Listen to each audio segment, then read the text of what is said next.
Today, Inside the Vault, Fred and I break down ways to apply this week's virtue as believers, husbands, fathers, and friends.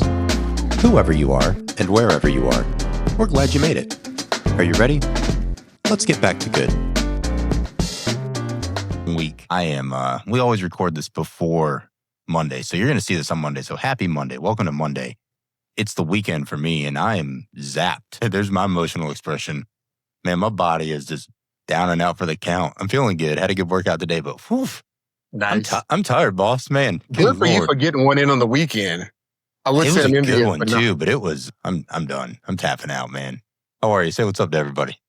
I'm good. What's up, everyone? Yeah. Always good to get this opportunity to just kind of have some time with my brother. It's interesting. It was a short week for those of you in the U.S. It was Indigenous Peoples Day earlier this week. I hate to say it, us bankers, we had somewhat of a short week, but it always feels like, if it's a short week, it's 5 days just smashed into 4. So Yeah, it's the same workload, less time to do it. yeah. Goodness gracious. Yeah, so emotional expression. Before we click record, I was talking to Fred. I'm always like, hey, what you think on this? We don't rehearse this. This is, of course, I give the outline on Substack, but we just talk through things because that's how we do things. And I think it's more natural and raw and real. But what are your thoughts on this? Like you shared a little bit, but before we dive in, I'm sure you have an opinion or a perspective, but what's off the top of your brain on it? Yeah. We've talked about so many great topics that in the past, I've been able to identify it. This one, I wasn't really sure what it was. I've never named it. I've never considered it to be, I know I just told you this, a thing. It's just, to me, it was people's personality. It's just how they are and how they choose to express themselves versus it being something that you really could get better with and on in how you manage it. And I think that's the part that I'm really interested in having the conversation on, because I do believe all of it's not good and all of it's not bad. Right. Yeah. Especially in today's time. Because I think that, there's so many things, we can get into it, but there's so many layers to this that there is always with everything with people, isn't there? It is never right. cut and dry. When people are involved, you can rest assured it becomes much more complex than what it appears to be, right? It is as vast You wish it as was the simple. number of It people. should feel simple. Yeah. And we're just saying it's as vast as the number of people, assuming that all those people only have one personality. There you go. Then we bust out the DSM-5 and see what we're dealing with. It might get nastier than that. I don't know. Good Lord. But yeah, emotional expression. So here's a framework, which if you don't have the notes, or if you're struggling with what this is going to be, or if you're struggling with this is going to be a feely type thing, I'm going to challenge you on that and dial in and press into this, because I think it's very important for leaders, for us as fathers, as both being girl dads, or just being a good husband, or just a good human being in relationships. Emotions are a facet of what I would say are a third of like your whole heart.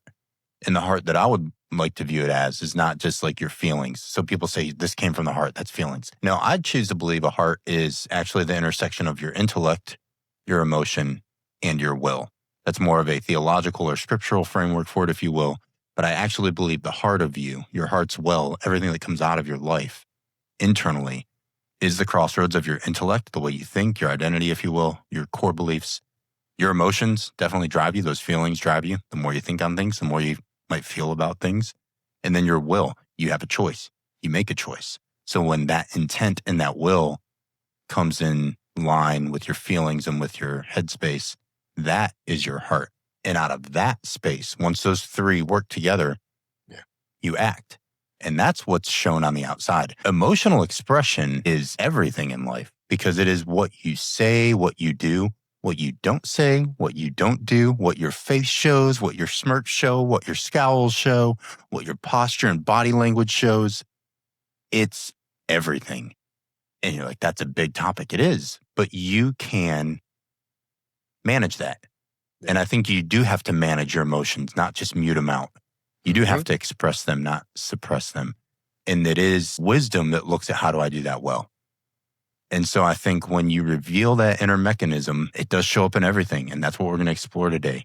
And it takes hard work. It takes a lot of discipline, like any tradesman or an artist. Like, you're going to paint that canvas of your heart externally somehow. Good.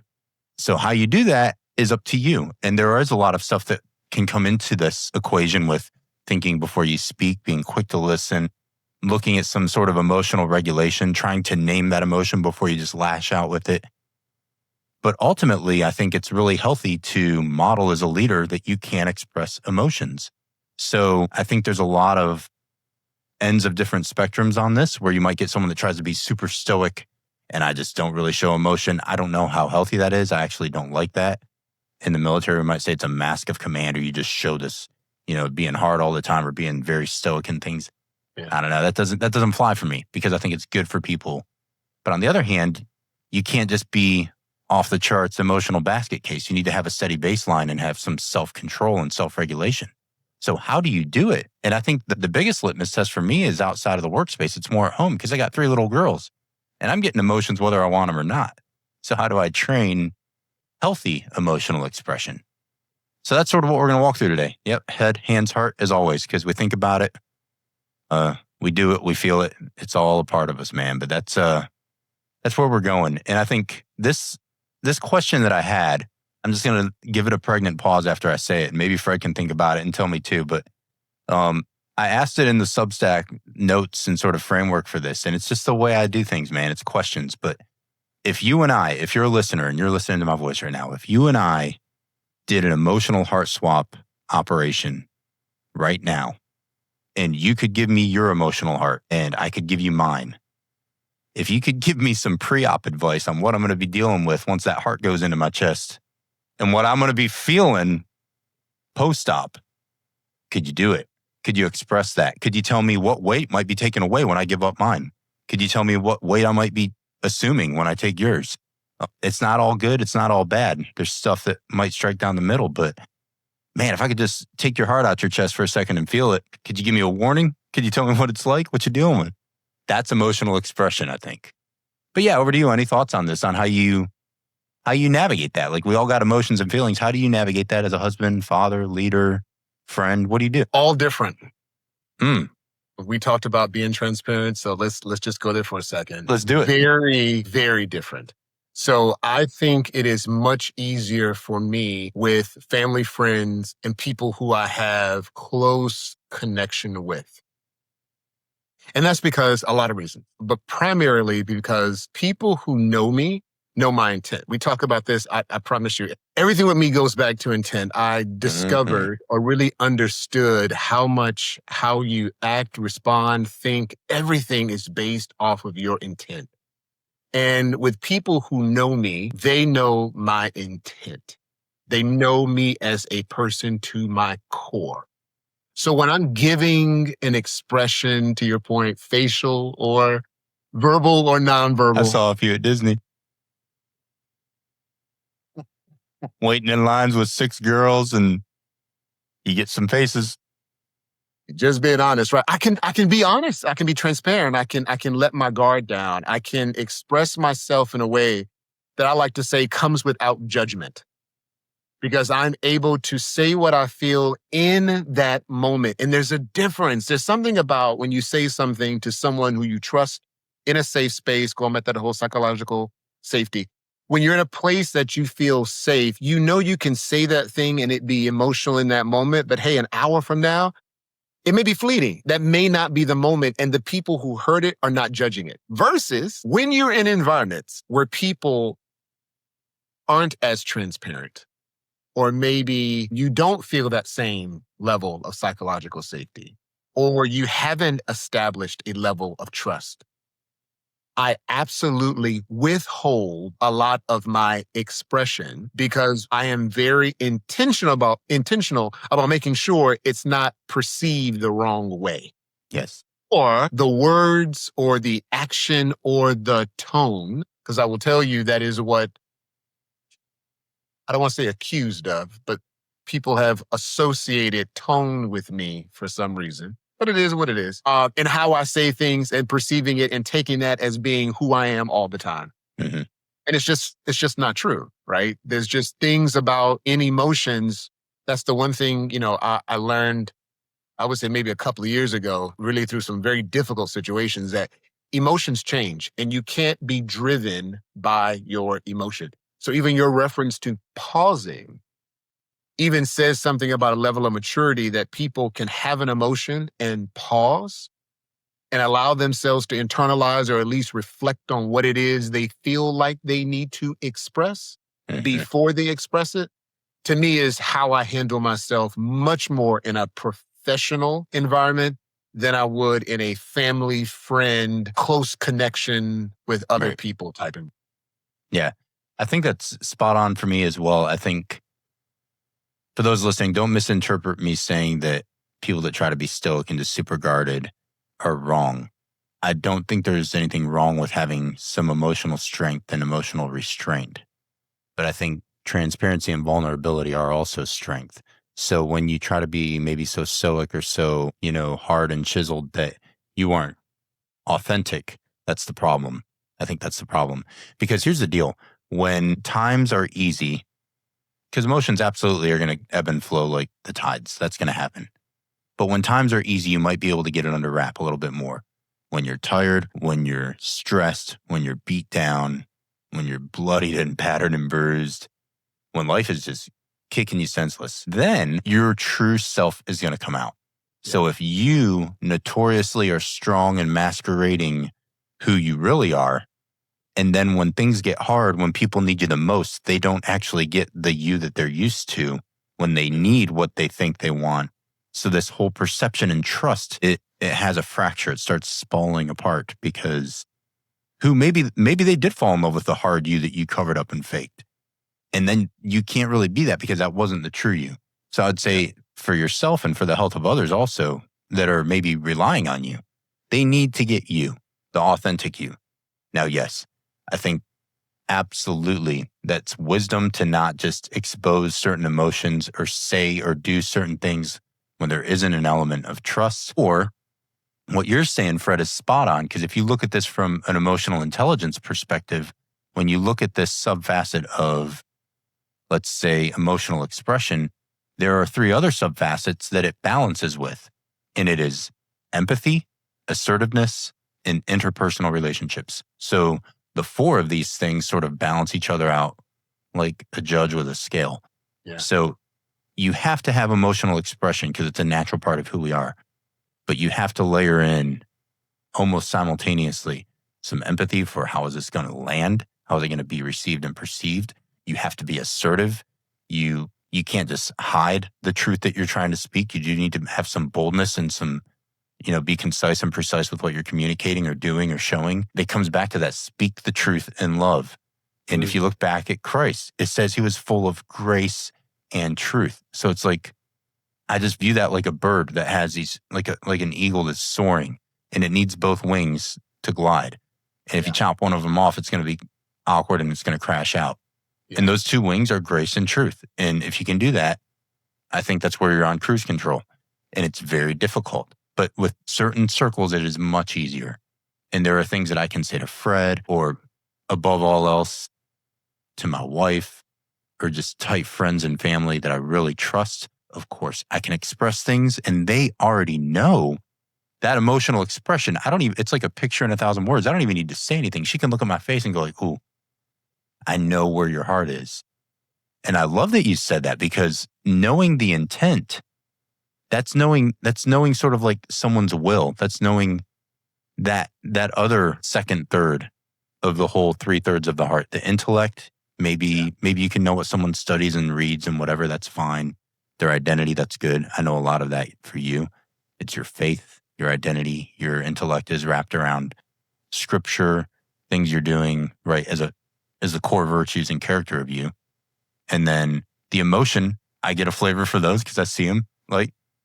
And then the will, I know your intent because we speak on these things and we share a lot of the same intent. So then when you can find harmony and understanding in all 3 of those, I think your relationships become tighter.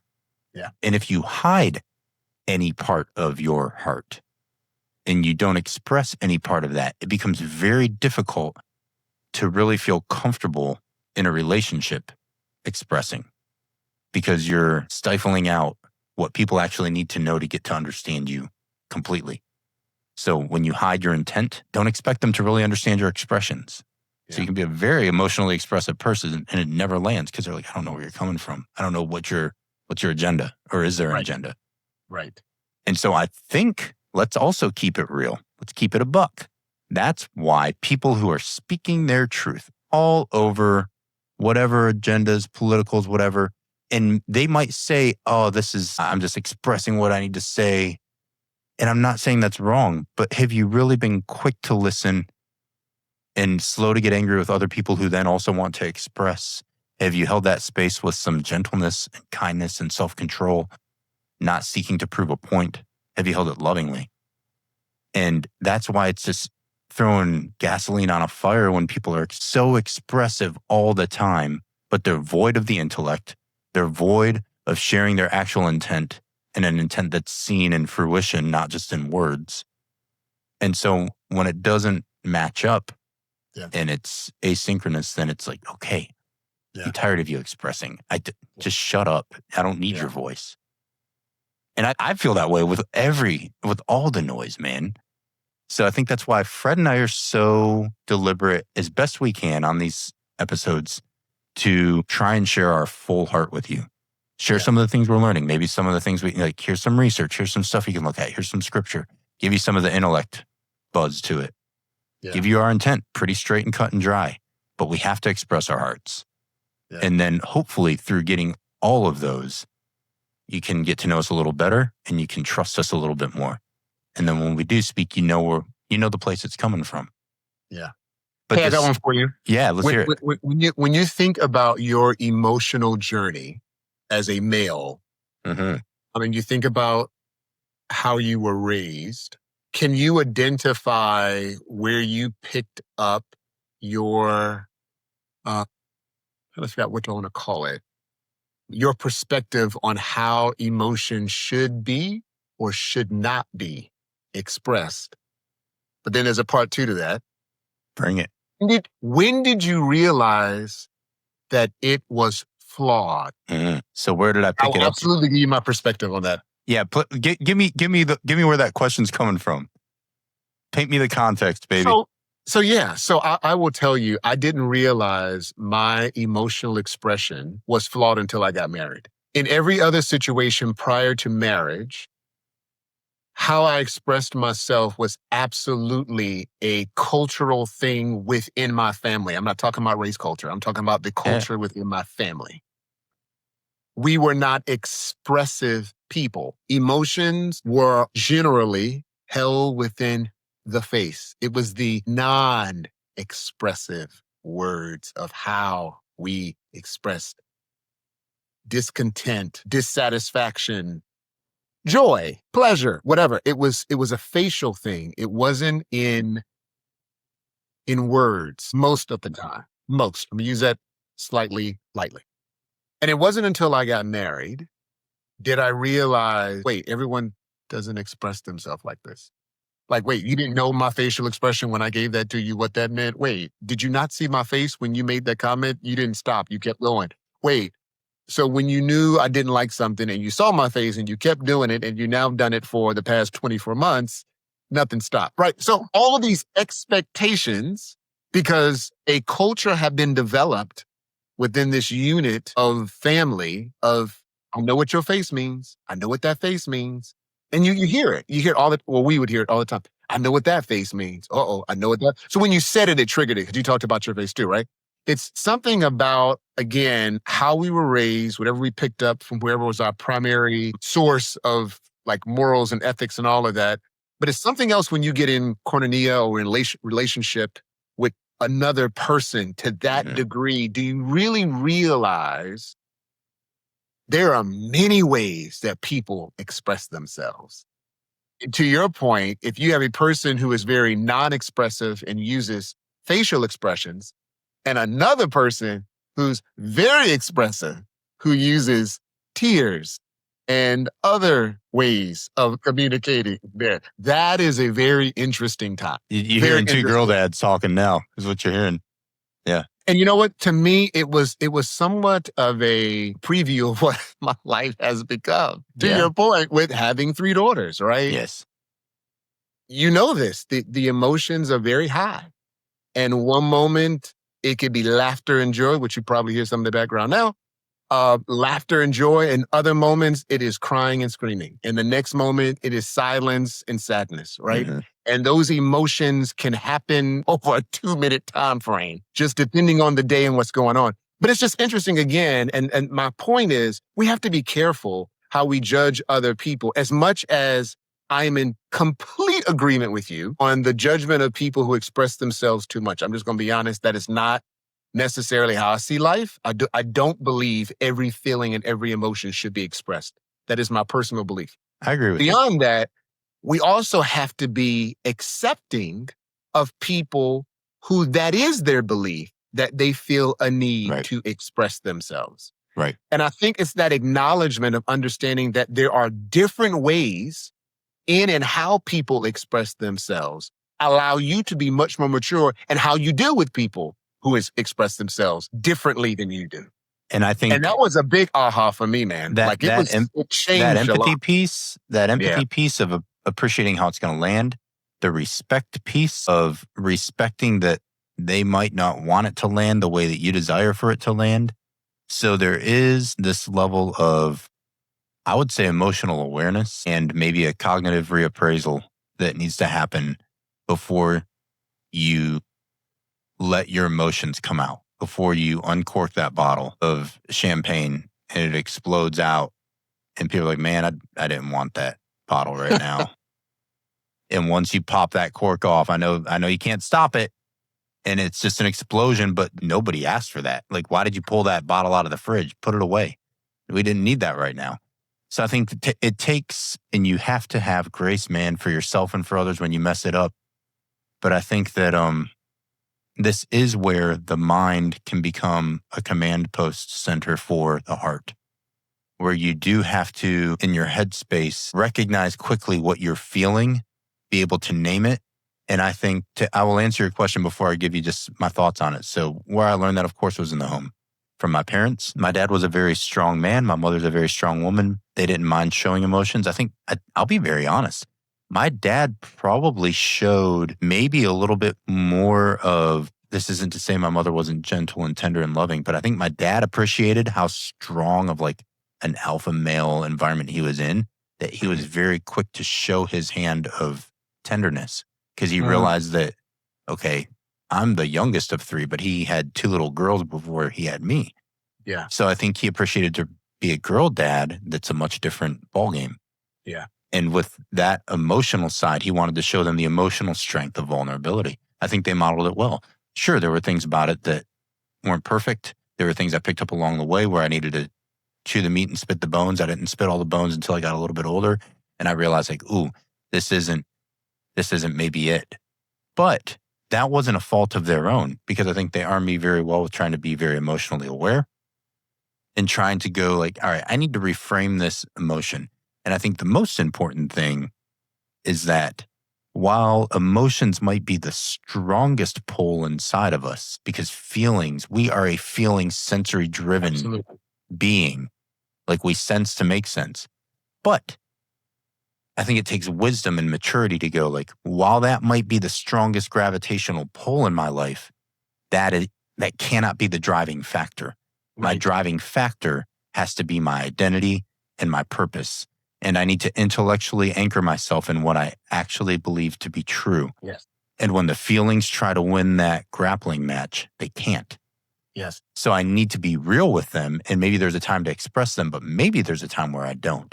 Because they can't drive the day. Because if we let our emotions drive us, we are like 3 sheets to the wind, man. We're all over the place. It's not healthy.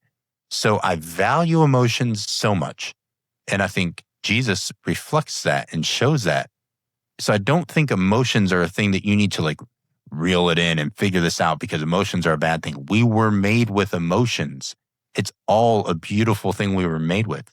I also believe the way that I believe that it is a thing that because it is the strongest compelling part of us, it is also the strongest vice that can cripple us. Absolutely. So the emotions and the feelings that you can connect with other people in such a quick, rapid way, it is such a powerful tool that it's a double-edged sword. Yeah. And so we have to be very careful on the other side of that coin of emotions. When we just expose it all the time, it's damaging, it's hurtful, and when it's thoughtless, it's dumb. Yeah. So I love this for the head. I chose this as our scripture anchor, but I love this. In Proverbs 19:11, it just says, good sense makes one slow to anger, and it is his glory, so it's a man's glory, to overlook an offense. So when I take that personally, Josh, you're pretty smart when you're slow to get mad at people for expressing something. Yeah. And you know what? It's going to be to your glory and to God's glory ultimately to overlook offenses when people express stuff that you didn't want to be feeling, because those wires are going to cross all the time. Okay. Yeah. So I think it's just how it is. And I love the simplicity of that. It's good sense. You're a smart, wise person when you're slow to get angry at stuff that doesn't go the way that, or get expressed the way it should have. Yeah. But I think, And then it goes back to, let me come and put this one. Yeah, do it. I think the question to ask is, why are you angry?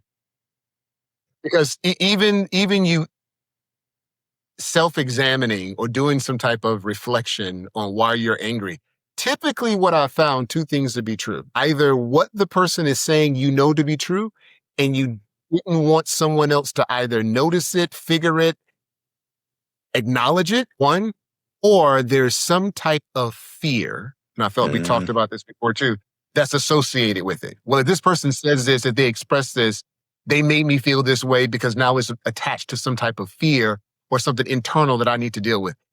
Even before your response, you should check those things first. As leaders, we should make sure that before we respond to people, we should check, again, intent, but why do you feel the way you feel about what was said? The response is just as important as you expressing yourself. And I think that's something else that slightly bothers me. Many people want to express themselves, my friend, but as soon as there's a response, they don't like the response. Well, that's a part of it. As soon as you open yourself to express how you feel, you've now invited the person on the other end of the recipient the ability to express themselves. Yes. And it's important to be respectful. You should be. If you feel you have a right to express yourself, that person also has a right to express themselves. 100%. And that's, everyone wants to be heard. And I think everyone, the phrase that you love to say, it's not original to you. I associate it with you because you say it a lot and we say it a lot. Like, instead of seeking to understand and then to be understood, people and pride flips that on its head and goes like, oh yeah, I want to understand you, but first I want to make sure that you understand me. And so that's why it's like, again, the wisdom in this other verse we use for the hands, for practically, be quick to hear, quick to listen. First, listen. So do seek to listen and understand. It doesn't say you can't speak, but be slow to speak. And I think in this framework of emotional expression, don't just ask someone when you see something happen. Maybe it's a word or a deed or a facial body expression. Don't just ask them what they're feeling. I think a wise person goes like, what are you thinking about? And then if you want to get the heart of the issue completely about their intent or their willpower behind it, go like, with all of this, whatever you're feeling, what you're thinking about it, if it looked right in your eyes, what would it look like in the end? What would you hope the outcome could be? Because now you're getting after their intentions. Yes. So like, I would say, don't just be quick to hear their emotions. Yes. Let's circle back to the beginning. Like, this is a heart issue. And the heart, as we choose to view it, is the intersection of your intellect, emotion, and will. So don't just go straight in for like, what are you feeling? Right. That's good. Let them express that, but keep digging and shut your mouth and listen. What do you think about that? So then you can, as a leader or as a parent, and I do this a lot, you can help someone navigate their feelings through the filter of their mind. What do you know about this? And you can almost coach and disciple. This is a discipleship dialogue. That's what Back to Good is. You can coach people through going like, That's a good feeling. You named it. Right on. What do you think of that with what you actually know? Let's be objective for a second. Okay. So what do you do about it? What do you want to do about it?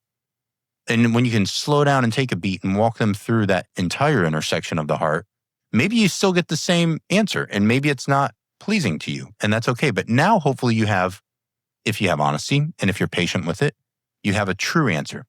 Yes. And when you can ask those questions non-aggressively without trying to get a clap back, then I think you have earned, hopefully if they give it to you, a right to maybe speak into that. And then just ask permission. It's like a coaching 101 thing, but like, do you mind if I share a perspective? Yes. And like that, coaching is such a good model for me of like how to manage these spaces. It's like, I don't ever give an opinion or perspective without asking if I'm coaching a client. They are in the driver's seat. Yeah. And that's hard to do, but it has taught me so much just by doing it for like thousands of hours now.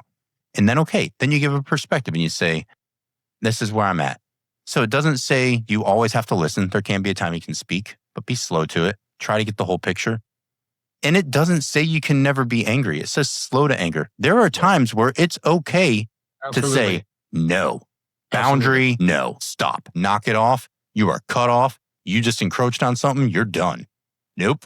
Not having it. And I think that's also like being emotionally expressive and accepting does not mean passive and just flimsy and weak. But I think when you follow that filter in that order, it's healthy. Because then, even if you're in opposition with someone else, holistically or morally, if anything, you are better arming yourself with a more intelligent response by hearing the whole picture. Yeah. So like from a debate standpoint, you're at least getting the full picture that you're debating if you don't agree with it. So I just think it's really wise to frame that up. And here's practically how I do it with my daughters. And I model this because it's a true thing I struggle with personally. If they do something that is just like, it's egregious, I'm like, man, your mom told you this or I told you this and you just straight up lied. Like that's the worst thing. That kicks me off a cliff when they just look in my face and lie and then I call them on it and then I walk it back and they own it. And I just tell them, I'll tell them all the time, I am really pissed off at you right now. I am mad. And what I'm not going to do is talk to you or discipline you or respond in any way when my emotions are driving this train. So I think in those moments, it's okay to not filter the emotion, but to tell them that my intellect and my will don't align with this emotion that I'm feeling. Yeah. And so I think that's a good model for them in the trust of the home to tell them I love you. And I do. Even if it's firm, I say I love you. And because I love you, I am not going to talk to you about this right now. Go sit in your room, go sit on the chair. Like I need space away from you to cool down because I will not let my emotions drive this discussion. And I will respond to you when I'm ready. And on the flip of that, if they're just sniveling and bawling and weeping, even if it's a real expression, I teach them that is not how we communicate to people. Say, hey, baby, I love you, and I will sit here as long as you need until we can get this under control. But if you're going to try and talk to me like through weeping and gnashing of teeth, I can't hear you, and it's driving me crazy. So let me just hold you and comfort you, and then whatever you need to tell me with dry eyes and controlled breath, that's how we communicate to people. So like I also try to teach them that you can control your emotional spirit. Yeah. So even if it takes time, which it does at times, I give them that space and I say, if you want to talk to me, you don't talk to people in this state of mind. Yeah. So I think they see that I give it space. I try to give them space and teach them that emotions are real, but that's also not the place that we act out of or that drives our intentions. Yeah. So I think it's a hard thing to navigate though, man. And I mess it up a lot, but I think that's biblical. That's my only anchor for it. I don't know another anchor to root it in because it's a very shifting target and it's never a cookie cutter with any two people. So I think with my little girls, each one of the three of them takes a much different emotional Josh. Yeah. I don't change, but I have to give them a different side of me. Absolutely. And it's a communication, but it's also an expression of my emotions and of my love has to be done differently yet authentically to where if Aria sees me doing it to one and not to the other, she doesn't think I'm being fake. She just appreciates dad's communicating the same message in a different way. Mm-hmm. And you can extrapolate that across leadership organizations. So I think that's where I'm at with the practical side of it, like the hands-on side of it. That's what it looks like for me. And a simple example. I don't know. What you got? What are your thoughts on it? Because I've seen you with your kids, and you're a great leader and a great husband and dad, but it's different for everybody, man. It's hard. It's different. It changes, to your point, for each child. Each child responds very differently to different levels of expression. So going back to my example, I have one facial expression is all I need to do. Immediately she knows. Immediately. Another one, there has to be a tone with it. I need to amp it up just a little bit. Words have to be a little sharper. And then there's my last one that, just I love it. consistency. Yes, we all do.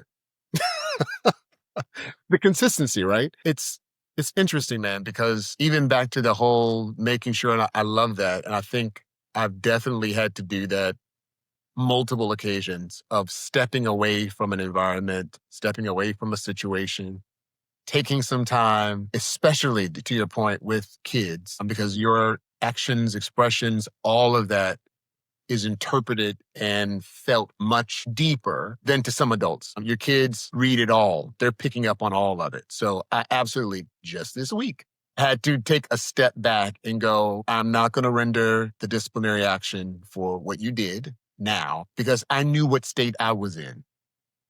So I acknowledge that, hey, my emotions right now are driving me to a place. And the last thing I need to do is take those emotions, add on to the emotions I'm feeling about what you just did, being your second, almost third offense of this particular situation, and not, compile it.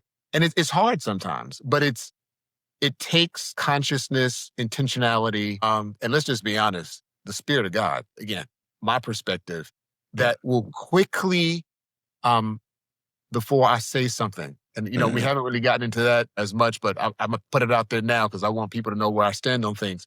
It is difficult to manage your emotions without you having some type of foundation. Now, again, we talk about this all the time. What your foundation is, what you choose is up to you. For me, I choose my belief and my faith.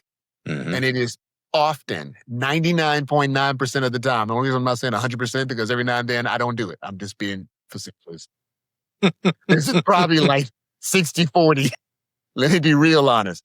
But let's just say for the times that I do obey. That was a real Dunning-Kruger moment where you gave yourself a little more percentage than maybe you owned, but I'm gonna let you have it because I'm in the same boat. But for that 1% of the time, right, that I don't follow, I heard it, right? I knew the right thing to do. I knew I was in an emotional state. I knew I was about to say something that I really didn't mean, but because of the emotion, the fear, whatever else was attached to it that I was afraid of, I felt the need to say something. And I think it is something about not only with our kids, man, but you're right, in leadership even more. Even though the people that you lead are not your children, there is still a sensitivity around hierarchy that people perceive the words that you say to have a greater weight to them that you need to understand. So before you respond, before you act, before you just flip out, right, and say something and do something, think about what you are about to do and how it impacts that person long term. I mentioned this to someone earlier this week. I was thinking, I can't even believe it. I'm almost 30 years into my career. And I remember very early on, I don't know, maybe somewhere around 10 years in, 10, 15 years, someone gave me some feedback. And it left a pretty impressionable mark in a negative way because they expressed an emotion to me about my personality that for so long, and I'll just tell you what it was, I perceived as my passion, which is my comment around tone. And someone saying, you are aggressive. That was the word that was used to me. You're too aggressive.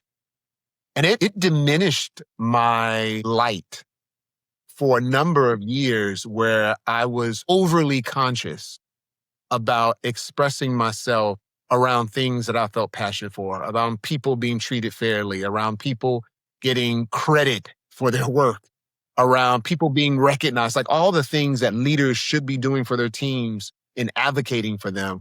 I have a great amount of passion around that. Mm-hmm. And it was perceived as me being aggressive. And that one word from that particular person changed everything for a number of years. Now, not that way now. Somehow I've gotten to this stage in my life and I'm kind of like, you know what? I'm going to say what I feel is the right thing of what I want said to me with respect and professional, but I'm not going to feel bad about saying it if it's the right thing to do. But the whole point is, man, our words have weight, and Yes. pausing, stopping, taking the couple of minutes, regardless of the environment that we're in. It's important, and it can change a person's life in many different ways, even the positive things. I have had let me speak on that for a second. A number of people that have told me, I'm grateful that you said that thing to me. I'm grateful that you were kind of hard, Fred, but I appreciated you being on me about that thing. My kids will sometimes say, Dad, blah, blah, blah, blah, blah. But you know what? Now my bed looks better, or my work looks neater, or whatever the thing is, there's now like an appreciation for it. And sometimes you may not get that feedback in the end of you expressing yourself about something to that person, but you should still do it with the right intent and for the right reasons, regardless. Yep. But it's something about putting people first and thinking about their emotions, having the empathy, and being intentional about what you're saying. It just goes a long ways. Yeah. I remember, man, thanks for sharing that, because I remember distinctly a very similar conversation, and I know exactly the year it happened. And then I know exactly the year that I had a similar comment made in a more positive manner. And I say this in the goal of trying to paint the picture that we should all be trying to transform for the better every day. Like if you see Josh a year from now, I would hope that the good things look good, but they look a little bit better, and that the bad things have been chiseled away and the ugly has been shaping up a little bit more. Like you said, I'm going to put my finger on the pulse of what it is. I want to look more like Christ completely in my intellect, in my emotion, and in my will. I want the heart that's in my chest, the whole heart, to be more like my Father in heaven. That's what I want it to be. And I think through time, it takes patience. There's seasons where you don't hear or sense that. But I think if you are working and diligently pursuing that, and I am going to talk to just very directly to Christians and Christian men specifically, of the importance of this. So I remember as I was a sergeant, I can tell you probably almost a month if I wanted to, when it happened.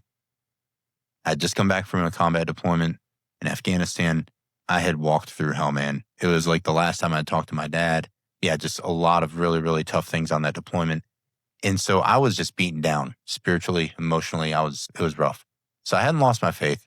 I wasn't making like all these terrible, poor decisions, but it was just a heavy time. Yeah. And I remember that when I went to work, it was just all business. It's not that I didn't enjoy interacting with other people. I still had good relationships. But I remember one day, one of my corporals walked up to me and he goes, we had a bunch of people that were coming and attaching to our unit for something before another deployment that they went out on. And so we were training them up. And he goes, I know you really well.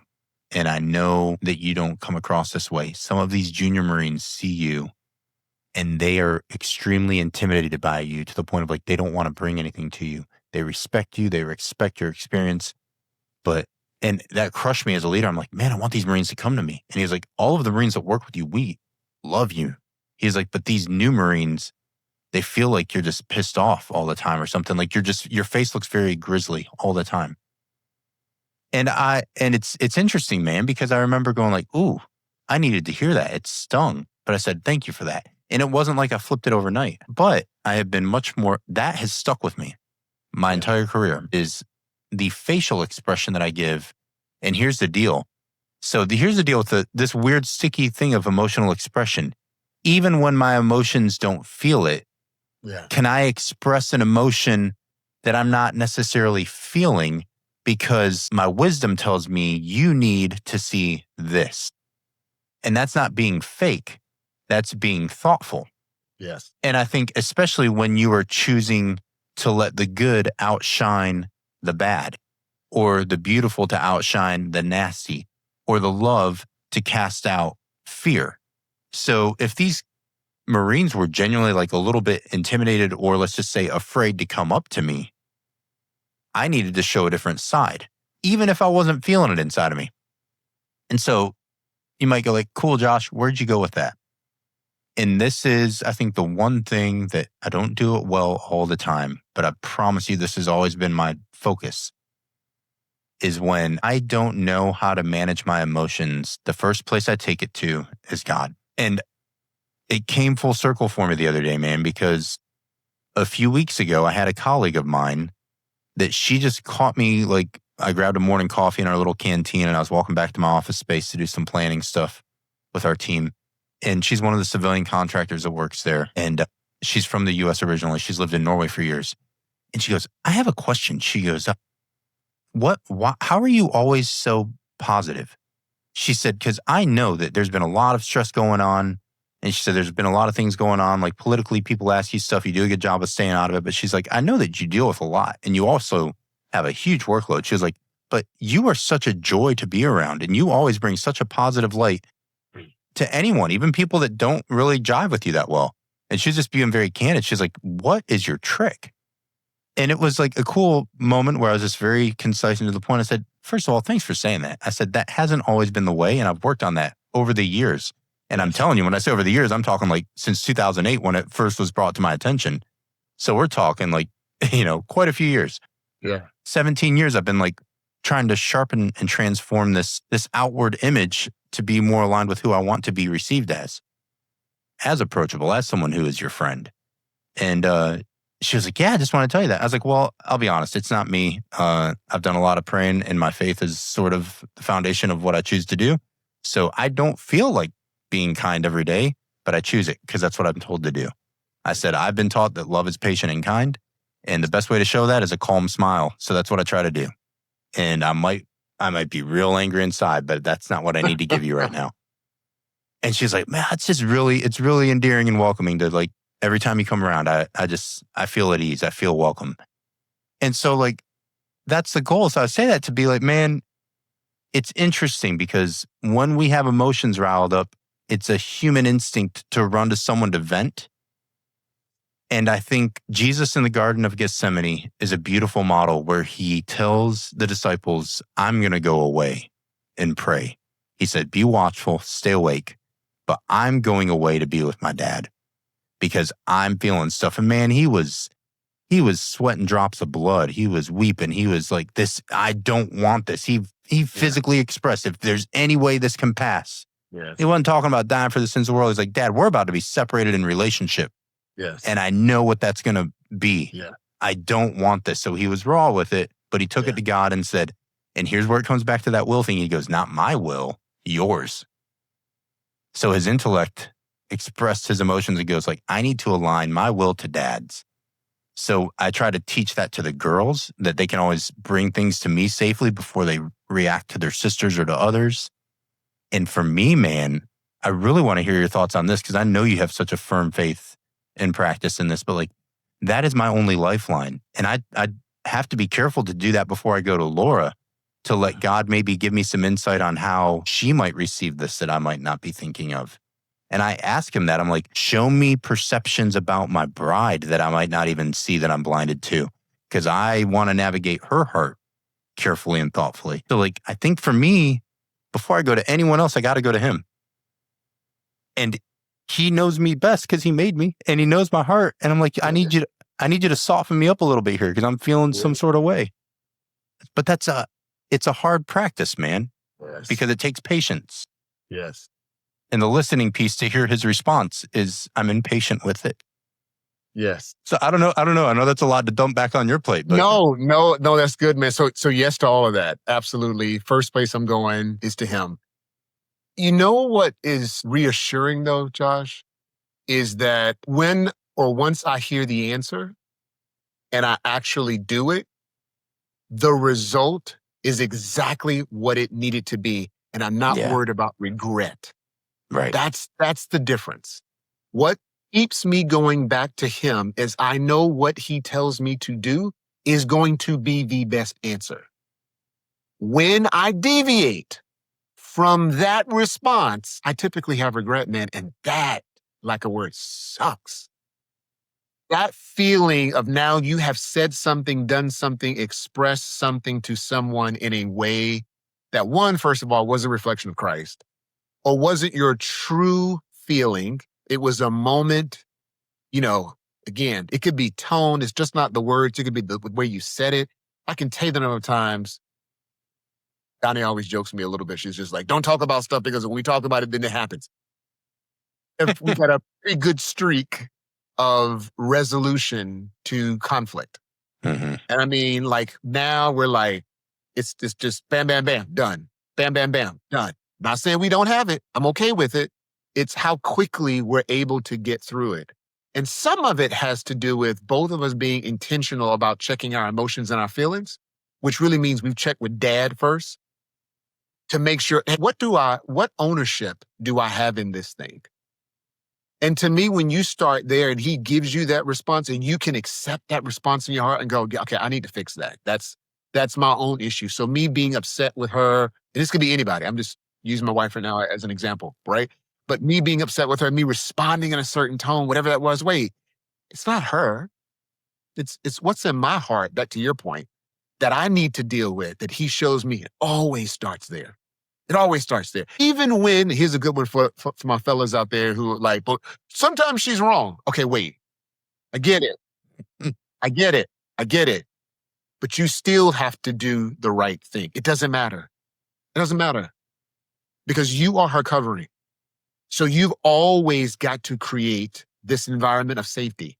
And you can't build a wall where now she doesn't feel safe. So your response is either, like we like to say, either you're laying bricks or you're tearing walls down. Which one are you doing? Because every time you respond to something, you're doing one or the other. Mm-hmm. So you have to really make sure that. And the only thing, dude, that gives me safety is I went to him. The moment I try to process this through my brain and my experiences, and I hate to say it, right? Most of our experiences, we dwell on what's happened in the past and we pull it into the future. Typically, God doesn't operate that way. Typically, he's always in the present. This is where you are now. What do you need to work on now? I get it, right? She said that, she did that, whatever. Let's flip it. He said that, he did that, for my ladies out there, right? Your husband's still not doing the same thing or not doing the right thing, same situation, but he's wrong. He's wrong. Yeah, I get it. Continue to show kindness. I am telling you, I feel like I almost remember our first talk we had, we were talking about weights in the gym and stuff. And I have learned more than telling people how to lift and how to eat right or continuing to harp on, you need to be doing better with your nutrition. Just keep doing what you're supposed to do. At some point, people see your consistency and they want to follow you because of your consistency. Mm-hmm. So it's the being consistent in your emotions. You can't have these moments you're flipping out and flipping off, all this kind of stuff. It has to get to a point that you know how to always go to your source, or as we said earlier, step away. Sometimes just that moment of taking the breath. I call it the 5 minutes. I got to give Mel Robbins credit for that. That's not mine. But that whole 5-minute rule, it works. It works. Take 5 minutes. Whatever it is, That's right. It doesn't matter. Work, kids, friends, family, take 5 minutes before you respond, before you send that email, before you hit send on that text. Take 5 minutes. Because oftentimes within that 5 minutes, you're going to have some clarity. Because that's really what you need. In that moment, you have emotions that are at a high. And you're responding out of a fear. You're responding out of something that you're feeling that really isn't true. And what you need to understand is what is true. Now, to your point of what we talked about earlier, there are some times having a righteous anger about things absolutely is permissible. There are certain times, and God will let me know, there have absolutely been times, and here's the funny thing, Josh, I don't know about you, man. Those are the times when I don't want to say something. When I know stuff is really tense and really high, he's like, you better open your mouth. And I'm like, I don't want to say nothing. I don't want to do it. I want to hear more on this, but it is so interesting that we don't understand as men and as people that before we go to God, if our emotional drive is like a clapback, I'm not going to say never. Maybe you're just a very wise, dialed in, tuned in person to the heart of God. But let me be a little bit, tongue in cheek with that to say, if that's what you in your prideful heart feel like, I would feel good to do that. And then you start trying to throw this biased justification on God told me that was okay. No, because you nailed it. The times where you do need to speak out, I have also experienced that. When I felt like it would have been good, that was mayhem for me. When I felt like, and I don't have any problem being outspoken, but when I feel like I don't know about this one. So there is in everything that we do that is layered with the difficulty of our relationships, there is a sense of faith and trust in him that he demands and expects that will take us out of our comfort zone almost every single time. Yeah. I'm not saying every time you're going to be out of step and that you just don't know what to do, but there, especially when it comes to like that side of it, where you are being called to speak out boldly and bring some like maybe righteous anger, that is a space where I actually believe 100% with you, man, just from my own experience, that it has not been what I felt like doing. And that's shocking for people to be like, you can be an aggressive guy. You're like, no, I'm telling you, you nailed it. And that's almost my litmus test, because if it feels like it would feel good, I've learned to be real leery of that one. Because that is bad news bears for Josh, man. For both of us, man. But I love that you said you that. Can feel it. It's true. Like if it feels like it would feel good to you, it's probably not good for the kingdom. Or if you're not a believer, it's probably just not good for your team, your unit, your culture. If it feels good to you, that's all it probably is maybe good to your feelings. And again, is that what's driving you? That's a scary place to be. Yeah. I had to step in there though, because you nailed it. You nailed that one with me, man. That's how I feel on it. And people try to justify their righteous anger so much. I feel like especially nowadays, it's becoming so politicized and weaponized, their faith and their religion and whatever. And oh man, I can say this honestly, like that is why I value, we say this almost every episode that we do together, but I value this space with you so much. I look forward to it. I enjoy it. It recharges me. It refreshes me because I trust you. I know your emotions. I dig them. I can see the faces. I've seen them, not all of them, but like I get them and I love them because it expresses exactly on point with what you're thinking and saying. But I think the intellect and the intent or the will is the side that's more enjoyable, that I get to learn more through our relationship getting tighter. It's important. And I would challenge people, if you don't have someone that you can connect with like this, always come along for the journey and ride with us. Reach out to us. That's great. But get just one other brother or sister that you can do this with. Like, it doesn't take much. To me, if it's real, like we are, it doesn't take this huge group of likers or followers or people, like just one committed person by your side that's thick or thin. Yes. Man, that is a game changer that will really get to know the whole expression of your life. Because it is everything, man. And I think that brings it sort of neatly to the closing scripture that I had in our outline was it's Proverbs 4:23. Keep your heart with all vigilance, for from it flow the springs of life. So everything in your life comes from your heart. And that your life is an expression of who you are. We've said it. It's the fruit that shows what type of tree you are. It is. And it can be a beautiful thing though. Like, I'm not going to take this from a negative perspective. Like, just keep that really preciously and carefully. What you allow your mind to think on, what you allow your emotions to feel and dwell on, what your intentions are before you even do them. What are you intending? What's your purpose?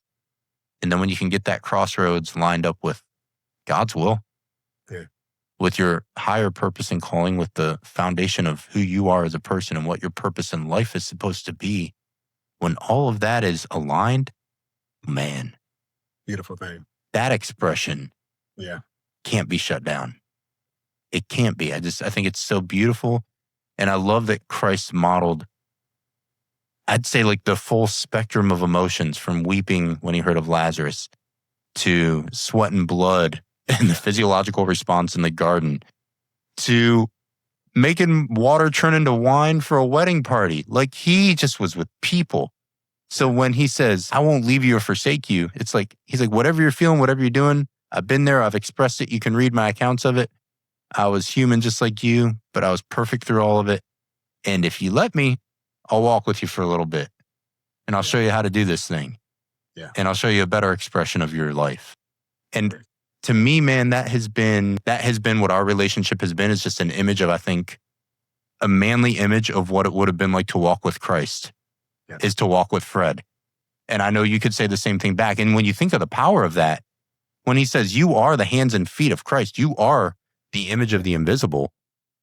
If someone's like, man, I think it would have been cool to walk with Jesus. Well, if you walk with someone who says he's following him, it should almost be like you are.